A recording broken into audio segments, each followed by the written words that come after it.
Hello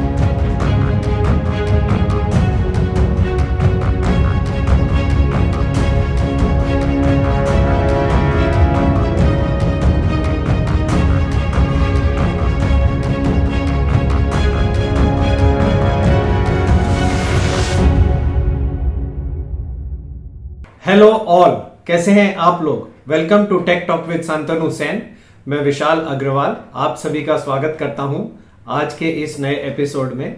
तो चलिए शुरू करते हैं इसी नोट पर बीते हफ्तों की बातों से, जो 25 से 29 सितंबर तक का था। नए सेटलमेंट के साथ साथ लॉन्ग वीकेंड और अक्टूबर महीने में मार्केट्स कदम रख रहे हैं। अक्टूबर महीने में 20 दिनों की ट्रेडिंग होगी, जिसमें 11 दिन छुट्टी है और 2 अक्टूबर की छुट्टी है और फिर 24 अक्टूबर को दशहरा की छुट्टी रहेगी। 2 हफ्तों से मार्केट में काफी उथल पुथल देखने में मिल रही है। इसकी खास वजह रही है एफआईआईज की सेलिंग। तो चलिए देखते हैं कि एफआईआईज की सेलिंग की क्या खास वजह रही है। अब एफआईआईज की रीजन समझने की कोशिश करते हैं, क्योंकि एफआईआईज ने जोर से जो पेडल दबा रखा है उसकी वजह से ही मार्केट में ये भूचाल आ रखा है। सबसे पहले क्रूड ऑयल का भाव, जो कि $90 प्रति बैरल के ऊपर सस्टेन करने में कामयाब रहा है, अब ऊपर जाने के लिए और उतावला हो रहा है। ऐसे में भारत जैसे विकासशील देशों को काफी दिक्कतों का सामना करना पड़ सकता है।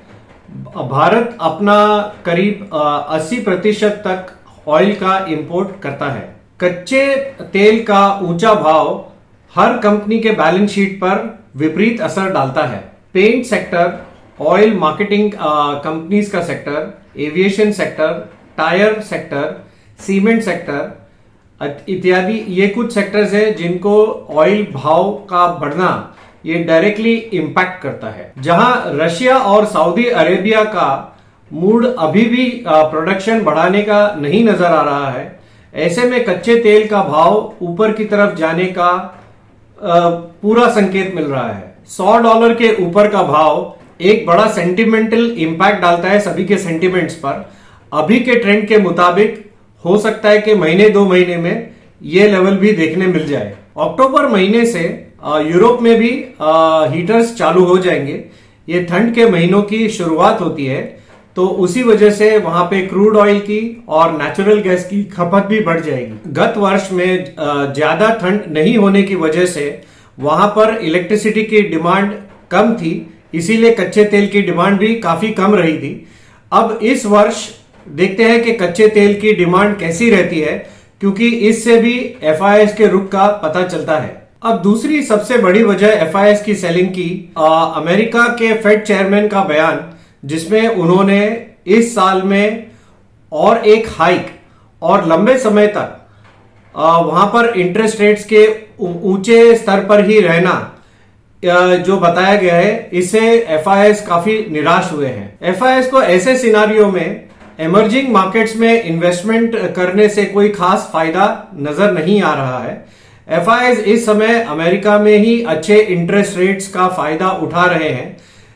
ऐसे में उन्हें दूसरे देशों में इन्वेस्टमेंट करने की कोई जरूरत महसूस नहीं होती है। एफआईआईज की भारत में होने वाले स्टेट इलेक्शंस पर भी नजर है, जिसकी अनसर्टेनिटी की वजह से भी उनकी सेलिंग में थोड़ा तूल पकड़ा हुआ है।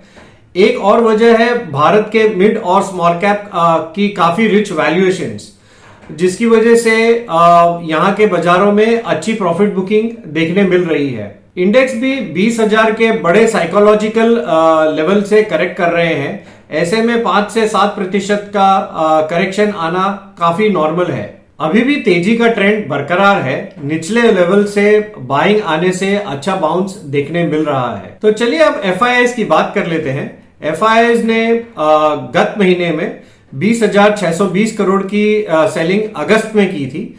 सितंबर महीने में इनकी सेलिंग 26,692 करोड़ की रही। इस आखिरी हफ्ते में भी इन्होंने अच्छा ट्रिगर दबा के रखा हुआ है। 8,431 करोड़ की सेलिंग करके 2 हफ्तों में करीब 8,500 करोड़ की सेलिंग की है। तो चलिए अब खबरों की बात कर लेते हैं। अमेरिका में फिर से डेट सीलिंग का मामला तूल पकड़ रहा है। हर बार की तरह इस बार भी ये मामला आखिरी समय में जाकर दोनों पक्ष एकमत होकर बयान दे सकते हैं। यदि अगर ये समय रहते नहीं सलटता है तो अमेरिकन इकोनॉमी के लिए काफी घातक साबित हो सकता है। उनकी रेटिंग में भी कमी आ सकती है। उनकी जीडीपी में भी एक डिप देखा जा सकता है। काफी समय से अमेरिका में इस इशू को लंबित किया गया है। अमेरिका के Q2 जीडीपी के ग्रोथ के आंकड़े भी 2.1% आए हैं, जो कि Q1 के जीडीपी के आंकड़ों के समान ही है।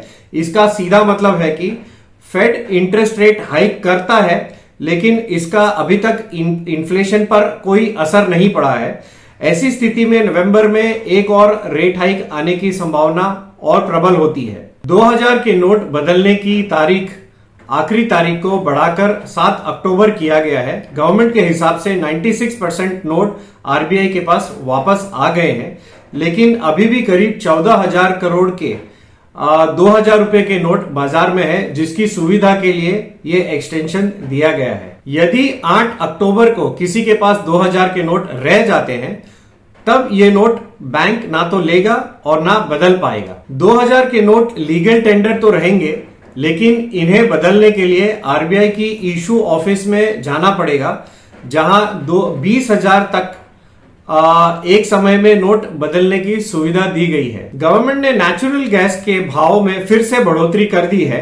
इसका नया भाव $9.2 पर MMBTU 1 अक्टूबर से लागू हो जाएगा। इसके पहले भी गत महीने में गवर्नमेंट ने इसका भाव बढ़ाकर $7.85 से बढ़ाकर $8.6 कर दिया था। इस कदम से घरों में सप्लाई होने वाली पीएनजी गैस और सीएनजी गैस दोनों के भाव में बढ़ोतरी होगी। हाल ही के दिनों में वेदांता लिमिटेड के शेयरों की काफी पिटाई हुई है। अब शुक्रवार को कंपनी ने अनाउंस किया है कि उनकी कंपनी में से अब 6 कंपनियां बनेंगी। जानकारों का मानना है कि शॉर्ट टर्म में इस न्यूज से हो सकता है कि कुछ मूवमेंट आए स्टॉक के प्राइसेस में, लेकिन मीडियम टर्म और लॉन्ग टर्म में उसमें कोई खास फर्क नहीं पड़ने वाला है, क्योंकि कंपनी के फंडामेंटल सेम ही रहेंगे। एशियन पेंट्स के भाव में इन दिनों कुछ दबाव देखने मिल रहा है। कंपनी के कोर प्रमोटर श्री अश्विन दानी के निधन और क्रूड ऑयल के भाव में बढ़ोतरी दोनों ही इसका कारण बने हैं। नवीन फ्लोराइन इंटरनेशनल का शेयर 13% तक का गोता लगा गया शुक्रवार के सेशन में। कंपनी के एमडी राधेश वेलिंग ने अपना इस्तीफा कुछ निजी कारणों से दे दिया, जिसके बाद कंपनी के चेयरमैन विशाद मफतलाल ने इस पद को संभाल लिया। गत महीने में कंपनी के सीडीएमओ डिवीजन के सीईओ रवि वेंकटरामन ने भी इस्तीफा दे दिया था। यहां बता दें कि दोनों ही कंपनियां एशियन पेंट्स और नवीन फ्लोराइन ने निवेशकों को काफी लंबे समय तक बढ़िया वेल्थ क्रिएशन करके दिया है। दोनों ही कंपनी ने मल्टीबैगर रिटर्न्स ने मार्केट को 2 दशकों से ज्यादा समय तक आउट परफॉर्म किया है। एलएनटी के शेयर्स अभी 52 हफ्तों के हाई पर चल रहे हैं। अब उनके 2 दशकों तक रहे चेयरमैन एएम नाइक ने अपना पद छोड़कर रिटायरमेंट ले लिया है। एएम नाइक एलएनटी के साथ करीब 60 साल तक काम करने के बाद रिटायर हुए हैं। $23 बिलियन की इस कंपनी की कमान अब एसएन सुब्रमण्यम को दी जा रही है, जो कि कंपनी के अभी हाल फिलहाल में सीएमडी हैं। आईएमडी ने बताया कि इंडिया में सितंबर महीने में अबाव नॉर्मल बरसात होने से अगस्त और सितंबर के एल नीनो के इंपैक्ट को काफी कम हुआ है। फाइनेंस मिनिस्ट्री ने भी 1 अक्टूबर से गेमिंग इंडस्ट्री के लिए, कसिनोज के लिए और हॉर्स रेसिंग के लिए एक नया अधिनियम लागू किया है। इसके तहत सेंट्रल जीएसटी में संशोधन किया गया है, जिसमें लॉटरी, बेटिंग, गैम्बलिंग एक्सेट्रा पर 28% की जीएसटी की दर लागू होगी। अब आईपीओ की बात कर लेते हैं। वेलिएंट लैबोरेटरीज का आईपीओ 27 सितंबर से 3 अक्टूबर तक खुला रहेगा। प्राइस बैंड 133 से 140 तक का है। आईपीओ अभी तक 2.19 टाइम्स ओवर सब्सक्राइब होकर खुला है। प्लाजा वायर्स का आईपीओ 29 सितंबर से 4 अक्टूबर तक खुला रहेगा। प्राइस बैंड 51 से 54 तक का है। Issue already 4.73 times over subscribe हो चुका है। वैभव ज्वेलर्स और जेएसडब्ल्यू इंफ्रास्ट्रक्चर का आईपीओ स्टॉक मार्केट्स में 3 अक्टूबर को लिस्ट होगा। अब निफ्टी की बात कर लेते हैं। निफ्टी 35 पॉइंट घटकर 19,638 पर आ गया है। वहीं बैंक निफ्टी 44,584 पे 27 पॉइंट घाटे के साथ बंद हुआ है। सेंसेक्स भी 65,828 पे 180 पॉइंट के घाटे के साथ बंद हुआ है। अब बढ़ने वाले इंडेक्स की बात कर लेते हैं, जिसमें Nifty pharma 2.35%, Nifty metal 1.15%, mid cap index 1.23% तक बढ़कर हरे निशान में बंद हुए हैं। अब घटने वाले इंडेक्स की बात कर लेते हैं, जिसमें निफ्टी आईटी 3.41% की तगड़ी गिरावट के साथ इस हफ्ते बंद हुआ है। इस हफ्ते बढ़ने वाले शेयरों की बात कर लेते हैं, जिसमें CE Info Systems, Tata Investment Corporation, MCX, Gujarat Ambuja Exports, Dixon Technologies, Vijaya Diagnostics, BSE, RBL Bank, Cochin Shipyard, ये सभी शेयर्स 8 से 18% की बढ़त के साथ बंद हुए हैं। अब घटने वाले शेयर्स की बात कर लेते हैं, जिसमें डेल्टा कॉर्प, नवीन फ्लोराइन, बर्जर पेंट्स, ये सारे शेयर 14 से 18% के घाटे के साथ बंद हुए हैं। वहीं Tube Investments, Tech Mahindra, Network 18, BLS International, Easy Trip Planners, ये सारे शेयर करीब 5 से 6% के गिरावट के साथ बंद हुए हैं। चलिए अब अगले हफ्ते की बात कर लेते हैं, जो 3 से 6 अक्टूबर तक का है। अक्टूबर वायदा के पहले ही दिन बाजार ने की वापसी और उतनी ही तेजी के साथ बंद भी हुए। लास्ट में 100 पॉइंट की प्रॉफिट बुकिंग शुक्रवार को देखने में मिली। शुक्रवार को मार्केट ने एक इनसाइड बार बनाया है, जिसका गुरुवार के हाई और लो को नहीं तोड़ने की वजह से बना है। सेबी के सुझाव पर एमसीएक्स इंडिया अब 3 अक्टूबर से नया कमोडिटी डेरिवेटिव का नया प्लेटफॉर्म लॉन्च नहीं करेगा। अब आगे क्या होगा? सोमवार 2 अक्टूबर को भारत के बाजार गांधी जयंती के उपलक्ष्य में बंद रहेंगे। वहीं चाइनीज मार्केट्स अगले पूरे हफ्ते यानी सोमवार से शुक्रवार तक बंद रहेंगे हॉलिडे के चलते। सबसे बड़ा इवेंट अगले हफ्ते में आरबीआई की पॉलिसी के रूप में आएगा। एमपीसी की बैठक 4 से 6 अक्टूबर को होगी और 6 अक्टूबर को ही आरबीआई की पॉलिसी का डिसीजन फर्स्ट हाफ में आ जाएगा। एक्सपेक्टेशन है कि आरबीआई इस बार भी स्टेटस को ही मेंटेन करेगा। ब्याज दरों में कोई छेड़छाड़ नहीं की जाएगी। जानकार मान रहे हैं कि अब जब तक अमेरिका की फेड इंटरेस्ट रेट्स को नहीं घटाता है, तब तक आरबीआई भी इंटरेस्ट रेट्स को होल्ड कर सकता है। निफ्टी अभी 50 दिनों के औसत के आसपास घूम रहा है। गुरुवार को इस औसत के नीचे की क्लोजिंग दी थी, वहीं शुक्रवार को इसके ऊपर जाकर क्लोजिंग दी है। बाजार फिर से वापसी कर रहा है। अभी के लिए हो सकता है कि बाजार 19,550 के आसपास ही घूमता दिखे। तो बाजार के लिए 19,550 का लेवल सपोर्ट की तरह काम कर सकता है और 19,800 के आसपास बाजार एक रेजिस्टेंस ले सकता है। अब खास ऑटो सेल्स के आंकड़ों पर भी सभी की नजर रहेगी। ट्रेडर्स इसको काफी बारीकी से ट्रैक करते हैं। गत सप्ताह में एफआईआई की नेट इंडेक्स लॉन्ग पोजीशन 30% पर आ गई थी, जो कुछ समय पहले तक 80% पर चल रही थी। इसी वजह से एक बाउंस बैक आने की उम्मीद ज्यादा हो चुकी थी। तो दादा, ये हमारी तरफ से एक डेटा एनालिसिस और एक फंडामेंटल कॉल है। अब आप बताइए कि आपको टेक्निकली मार्केट कैसा लग रहा है। ओवर टू यू दादा। सितंबर मास खत्म हो चुका है, अक्टूबर मास शुरू होने वाला है, तो इसीलिए मंथली चार्ट लेके, वीकली चार्ट लेके, क्योंकि वीक भी खत्म हो चुका है, और डेली चार्ट लेके हम लोग बात करेंगे नेक्स्ट वीक और नेक्स्ट मंथ का क्या पिक्चर उभर के आ रहा है, जो मेरा परसेप्शन और कंजम्पशन के हिसाब से बात करेंगे। तो पहले निफ्टी मंथली का जिस हिसाब से क्लोजिंग है उसका बात करते हैं। ये मंथली चार्ट है, मंथली कैंडल।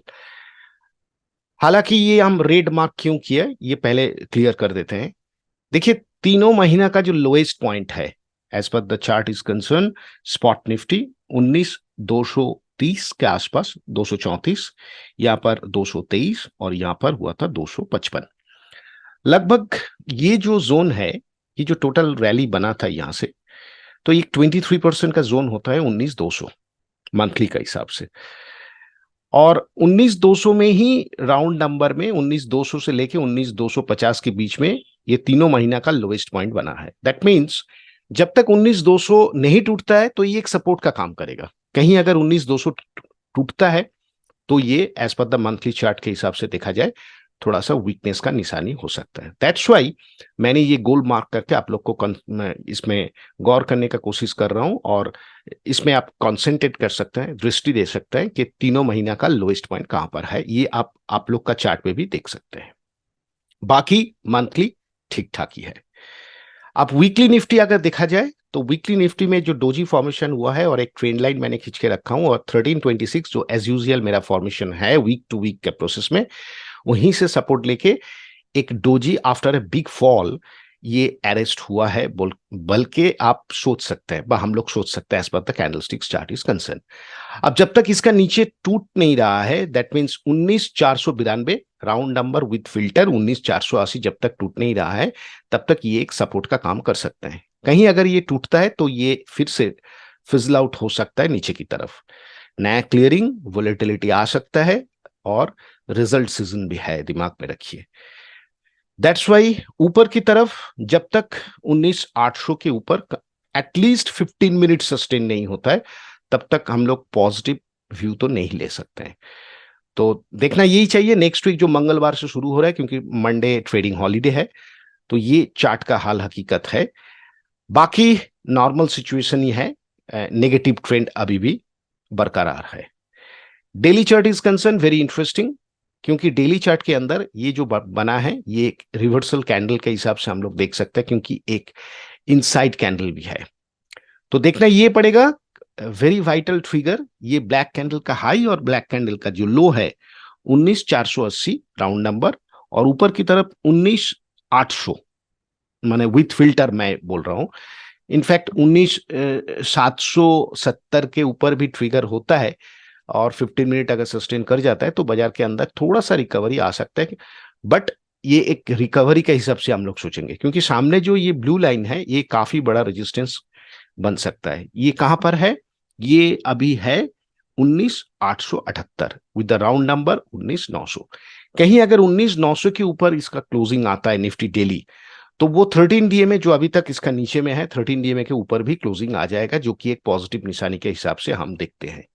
तो that's why weekly chart, daily chart और मंथली चार्ट के हिसाब से देखा जाए तो ये एक पॉजिटिव हिसाब से हम लोग देख सकते हैं डेली चार्ट, बट वीकली और मंथली स्टिल आ पॉज और कॉज ऑफ कंसर्न है। दैट्स वाई वोलेटिलिटी जो डेली के अंदर बनेगा वो कन्वर्ट होगा वीकली में। तो अभी तक ये पिक्चर उभर के आ रहा है, थोड़ा इनडिसीजन है, बट नेगेटिव ट्रेंड में अभी भी हम लोग है। अब चलिए हम लोग का नेक्स्ट सेगमेंट में जहां पर बैंक निफ्टी लेके बात करते हैं। स्क्रीन का दाईं तरफ है बैंक निफ्टी मंथली, बीच में है डेली, और एकदम बाईं तरफ है बैंक निफ्टी वीकली स्पॉट के अंदर। मंथली एक बार देख लेते हैं। लाइक निफ्टी बैंक निफ्टी भी जिस हिसाब से है एक पॉज लेके खड़ा हुआ है मंथली, और अभी तक मंथली उतना खराब सिचुएशन में नहीं पहुंचा है। मंथली चार्ट एक बार देखा जाए तो ज्यादा मंथली में बैंक निफ्टी के अंदर कुछ है नहीं, ऊपर की तरफ से सेल ऑफ तो है ही, वो एक सैडो जो लास्ट कैंडल का जो सैडो है वो देख के समझ में यही आ रहा है।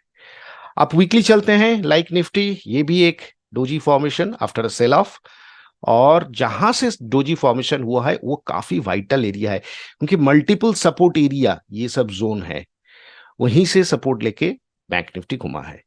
अगर लोअर बॉटम फॉर्मेशन करना है तो ये जो ब्लैक कैंडल है दैट मींस 43,600 43,600 के नीचे अगर क्लोजिंग होता है वीकली, तो बैंक निफ्टी के अंदर एक लोअर बॉटम बनने का उम्मीद हो सकता है। तो नेक्स्ट वीक ऑनवर्ड 43,600 टूटता है कि नहीं टूटता है ये पहले दिमाग में रखना चाहिए। और कहीं अगर रिवर्सल के हिसाब से बैंक निफ्टी फिर से पुल बैक आएगा, उसके लिए हम लोग को देखना चाहिए 44,936, राउंड नंबर 45,000। अगर 45,000 के ऊपर बैंक निफ्टी 15 मिनट भी सस्टेन कर जाएगा तो एक स्ट्रेंथ और रिवर्सल के हिसाब से हम लोग देख सकते हैं बैंक निफ्टी में। डेली चार्ट 13 डीएमए के नीचे है, दैट्स वाई नथिंग टू से कि ये पॉजिटिव सिनेरियो है कि नहीं है। ऑब्वियसली नहीं है, मेरे हिसाब से ये अभी भी नेगेटिव है। बट डाउन ट्रेंड ये जो अभी शॉर्ट टर्म में चल रहा है, इसका रिवर्सल तभी आ सकता है कहीं बैंक निफ्टी अगर 45,300 के ऊपर क्लोजिंग लाता है तो, जो कि यहां पर ये कैंडल का हाई है जो 45276 विथ फिल्टर 45,300 के ऊपर। तो यही था बैंक निफ्टी के अंदर, ज्यादा कुछ बोलने का है ही नहीं, अभी भी नेगेटिव ट्रेंड में है, लेकिन एक रिवर्सल का ट्राई तो कर रहा है। कम से कम ये जो लोअर एंड में जो लॉन्ग शैडो बन रहा है, यही उम्मीद हम लोग को दे रहा है, या ये पिक्चर ही उभर के आ रहा है। ये था निफ्टी, बैंक निफ्टी और वीकली, डेली, मंथली के हिसाब से। कॉज ऑफ कंसर्न एक ही है, रिवर्सल होता है कि नहीं होता है। बट चार्ट देख के जो थोड़ा सा समझ में आ रहा है, वोलेटिलिटी बहुत जोर रह सकता है बाजार के अंदर। अब चलिए हम लोग का नेक्स्ट सेगमेंट में।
दादा, निफ्टी और बैंक निफ्टी के लेवल्स बताने के लिए थैंक यू। अब अपने नेक्स्ट सेगमेंट में चलते हैं जहां पर आप 3 स्टॉक्स के बारे में बताते हैं, तो प्लीज बताएं दादा, ओवर टू यू। आज जो तीनों स्टॉक लेके हम टेक्निकल बातचीत करेंगे, जो कि एक सुझाव है, जो कि एक टेक्निकल सुझाव है, कोई रिकमेंडेशन नहीं है। As per the education chart और एडुकेटिव पार्ट के हिसाब से हम लोग बात करें तो ये एक विश्लेषण है। कोशिश कर रहा हूं कि ये चार्ट किस हिसाब से डेवलपमेंट हो रहा है। तीनों chart Hind Oil Exploration, Liberty Sue and VEDL, इसका नेगेटिव और पॉजिटिव दोनों ही चीज हम लोग बात करेंगे टेक्निकली। तो पहले बात करते हैं हिंदुस्तान ऑयल एक्सप्लोरेशन का। हिंद ऑयल का अगर चार्ट देखा जाए कंप्लीटली एक ब्रेकडाउन के हिसाब से, ये चार्ट अभी लास्ट 4-5 हफ्ता से यही जगह में कंसोलिडेट कर रहे हैं। मैं यहां पर एक तो रेड बॉक्स ऊपर में ड्रॉ किया हूं क्योंकि बार बार यही जगह से सेल ऑफ हो रहा है, और नीचे में ये जो जगह है यही जगह में सपोर्ट लेके, जो कि 155 के आसपास है। That means any kind of closing below 155 stock के अंदर नया से डाउन ट्रेंड रिज्यूम कर सकते हैं, जो कि अभी भी डाउन ट्रेंड में ही है। क्या ये उभर के आ सकता है, यही देखना चाहिए, क्योंकि काफी हद तक इतना बड़ा सेल ऑफ के बाद ये स्टॉक वीकली चार्ट, मैं फिर से बोल रहा हूं क्योंकि डेली चार्ट के अंदर गैप है, वो आप लोग देख सकते हैं डेली चार्ट में जाके, क्यों ये नीचे जाने के लिए इनकार कर रहा है इतना बड़ा सेल ऑफ के बाद। तो यही एक सिनेरियो है। और बाकी ये जो सपोर्ट एरिया है जो 155, आप बार बार देख रहे हैं कि ये सब जगह से ही बाउंस बैक हुआ था लास्ट में, उसके बाद जो सेल ऑफ हुआ उसके बाद फिर नीचे आया था। That's why 155 is a very critical zone. और देखा जाए 1326 का नीचे में है। बाकी जो ऑसिलेटर इंडिकेटर का हाल हकीकत है वो चेक कर लेता हूं। वीकली डाउन ट्रेंड में है क्योंकि stock trend is concern completely down trend. Stochastics oversold से उभरने का कोशिश कर रहा है। दैट मीन्स कहीं अगर प्राइस एक्शन इसके ऊपर चलता है, दैट मीन्स ऊपर की लेवल्स जो है 175 विथ फिल्टर 180 के ऊपर क्लोजिंग, मोमेंटम चेंज इंडिकेशन आ सकता है, क्योंकि स्टोकेस्टिक्स एंड आरएसआई इस जोन का हाईएस्ट पॉइंट में बैठा हुआ है, मतलब हायर हाई किया है। यही एक इंटरेस्टिंग सिनेरियो बन सकता है नेक्स्ट वीक ऑनवर्ड। इस स्टॉक को कम से कम 3 हफ्ता से लेके 3 महीना हम लोग को वॉच लिस्ट और रेडार में रखना चाहिए। तो दैट्स वाई इस स्टॉक को मैंने इसीलिए चुना है कि मैं, as per the chart is concern, एक ही जगह में कंसोलिडेट हो रहा है after a big sell off, but it completely a down trend stock, completely अभी तक कोई रिवर्सल का सिनेरियो तो बना नहीं, लेकिन पहले से ये स्टॉक के ऊपर नजर कीजिए, क्यों बार बार एक ही जोन में क्यों घूम रहा है ये स्टॉक। तो ये एक रिक्वेस्ट है, आप लोग इस स्टॉक को रेडार में डाल सकते हैं। Liberty Sue after a consolidation higher closing हुआ है, बट ये जोन के अंदर हाईएस्ट क्लोजिंग 1326 के ऊपर है। ठीक है, मोटा मोटी चार्ट के हिसाब से देखा जाए स्लोप चेंज हो रहा है धीरे धीरे, तो एक पॉजिटिव निशानी बन सकता है। लास्ट वीक में जो क्लोजिंग हुआ है उसके हिसाब से देखा जाए वीकली एमएसीडी का स्लोप पॉजिटिव की तरफ है, स्टोकेस्टिक्स मोमेंटम नीचे की तरफ दिखाया थोड़ा सा, आरएसआई जो इंटरेस्टिंग जगह में खड़ा है। क्या ये 60 के ऊपर जाएगा कि नहीं जाएगा? 60 के ऊपर जाएगा तो इसका मोमेंटम थोड़ा चेंज हो सकता है। दैट्स वाई इस स्टॉक के अंदर भी आप लोग को गौर करना चाहिए, रेडार में रखना चाहिए, और खास करके ये स्टॉक को डेली और मंथली चार्ट भी आप लोग देख सकते हैं। मैं एक बार मंथली चेक कर लेता हूं, क्योंकि मंथली जिस हिसाब से क्लोजिंग है 1326 को रिविजिट करने के बाद, और मंथली एमएसीडी का जो हाल हकीकत है वो थोड़ा सा पॉजिटिव सिनेरियो बन रहा है लगातार 2 महीना, क्योंकि मंथली क्लोजिंग है। दैट्स वाई स्टॉक के अंदर थोड़ा सा मोमेंटम बना है। तो यही उम्मीद रख के मैं इस स्टॉक से आप लोग को रिक्वेस्ट करूंगा कि इस स्टॉक से उम्मीद वैसा नहीं कीजिए, कोई बाई और सेल का रिकमेंडेशन नहीं है, बट ये टेक्निकल पिक्चर उभर के आ रहा है, वही चीज मैंने यहां पर आप लोग से बात की है। तो ये था Liberty Sue. And finally VDL complete breakdown, ये भी बट वेरी क्रिटिकल, जिस जगह से ये बाउंस बैक किया है, ये अगर आप देखेंगे काफी हद तक लास्ट 2021, 2022, इस बार 2023 ऑलमोस्ट द सेम सिचुएशन, 205 से लेके 210 ये जो जोन है, ये जोन से ही क्यों बार बार बाउंस बैक कर रहा है। और जिस हिसाब से ये कैंडल बना है, ये स्पॉट वीडीएल है, हालांकि ये स्टॉक फ्यूचर्स में भी लिस्टेड है, दैट्स वाई थोड़ा संभाल के ये सब स्टॉक के अंदर आपको टेक्निकल अप्रोच करना चाहिए। Completely breakdown, trend is concern, that's why trend यहां पर नेगेटिव कर रहा हूं, क्योंकि नेगेटिव ट्रेंड है। क्या ये पॉज मिल रहा है? क्या ये साइन ऑफ रिवर्सल है? इसके लिए अगर आप आरएसआई और स्टोकेस्टिक्स देखेंगे, थोड़ा सा आरएसआई जो जिस हिसाब से वीकली ओवरसोल्ड हुआ है, एंड स्टोकेस्टिक्स जिस हिसाब से मोमेंटम चेंज करके अपवर्ड बायसनेस दिखा रहा है, और कैंडल का जो हाल हकीकत है, क्या ये स्टॉक न्यूज ड्रिवन के अंदर होके ये स्टॉक के अंदर कोई बाउंस बैक आ सकता है? दैट्स वाई ये स्टॉक को रेडार में डालना चाहिए। कम से कम 3 हफ्ता से लेके 3 महीना इसको वॉच करना चाहिए। आप लोग वॉच मतलब आप लोग आपका रेडार में रखिए, क्या डेवलपमेंट डेली टू डे हो रहा है उसके ऊपर भी थोड़ा सा नजर रखिए, बट ये कोई बाई और सेल का रिकमेंडेशन नहीं है। Hind Oil Exploration, Liberty Sue and VDL. देखते हैं नेक्स्ट वीक इस स्टॉक के अंदर क्या क्या पॉजिटिव और क्या क्या नेगेटिव चीज उभर के आ रहा है। वही टाइम बताएगा कि इस स्टॉक के अंदर जो 2 स्टॉक खास करके हिंदुस्तान ऑयल एक्सप्लोरेशन, वीडीएल जिस हिसाब से नेगेटिव ट्रेंड में है, क्या ये घूम के ऊपर जाने का कोशिश कर रहा है, और लिबर्टी सू जिस हिसाब से क्लोजिंग है, क्या ये ट्रिगर करके ऊपर जाने का कोशिश करेगा? यही चीज हम लोग को गौर करना चाहिए। दैट्स वाई मेरा रिक्वेस्ट है, आप लोग रेडार में डाल सकते हैं, और आप लोग के हिसाब से कुछ कार्रवाई कीजिए, chart analysis as well as fundamental analysis. आप चलिए हम लोग का नेक्स्ट सेगमेंट में। तीनों स्टॉक्स के बारे में जानकारी देने के लिए थैंक यू दादा। अब अपने नेक्स्ट सेगमेंट में चलते हैं, जहां पर आप ब्रेकआउट स्टॉक्स के बारे में बताते हैं। तो प्लीज बताएं दादा, over to you.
Start. Breakout stocks बताने के लिए थैंक यू दादा।